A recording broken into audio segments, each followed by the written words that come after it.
vraiment que ce type de débat est important. Alors, on a reproché aussi beaucoup aux élus de très éloigner des citoyens. Cette assemblée de Bretagne qui nous intéresse tant et qu'on espère tant, jusqu'où peut-elle aller? C'est à travers le sentiment d'appartenance que l'on construit des projets. Il ne suffit pas de tracer des frontières. Aujourd'hui, en Europe, c'est plus des frontières, ce sont des limites administratives au cordon. Il faut aussi que ça corresponde à une réalité humaine vécue. Moi, j'arrive pas à concevoir une identité française qui ne passe pas par la Bretagne. Si les pouvoirs publics français ne prennent pas bien compte de cette notion de fédéralisme, de régionalisation, je pense qu'on ira à l'échec. Légiférer, c'est ce pouvoir de légiférer qu'on demande. Une loi foncière, la Bretagne mériterait une véritable loi foncière pour éviter qu'un certain nombre de terres agricoles disparaissent. Comment se fait-il que le musée maritime se trouve toujours à Paris? Alors, je repose la question, n'y a-t-il pas une responsabilité quand même des administrations?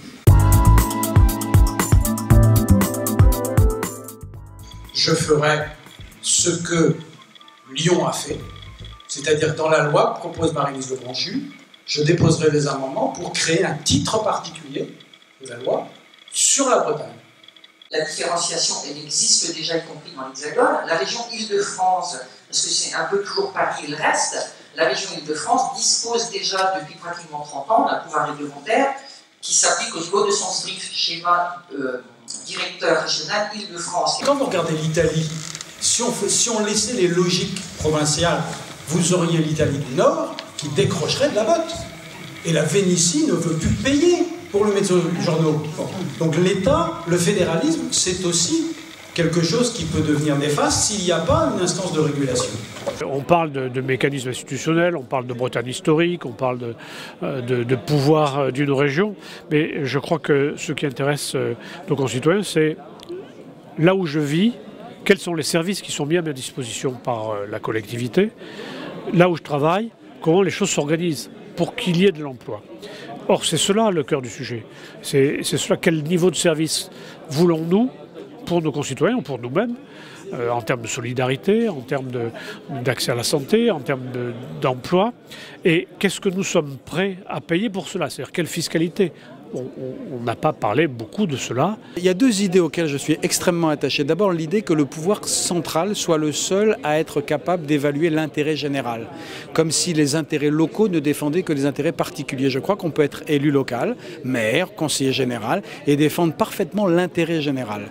Et donc, du coup, il faut rompre avec cette habitude de considérer que Paris ou que les États centraux ont l'habitude de retenir. Et puis, il y a l'autre idée, c'est que dans tous les États européens aujourd'hui, il y a une collaboration des pouvoirs nationaux et des pouvoirs locaux ou régionaux. Nous n'en sommes encore pas suffisamment là. Je ne crois pas que la réponse institutionnelle en soit suffit.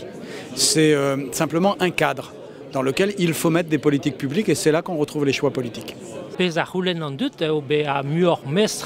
Var l'erme mainochom, var oam zerdazon, var an doare denemosa, a gaze vidarpoen megavdin e vezerroas o klask respontu un tom technocratel ben arfin, da la varoude klask espern moni, o kaout marteze frammou bianor, med neket an drazement o c'hortoz an dut damzonj.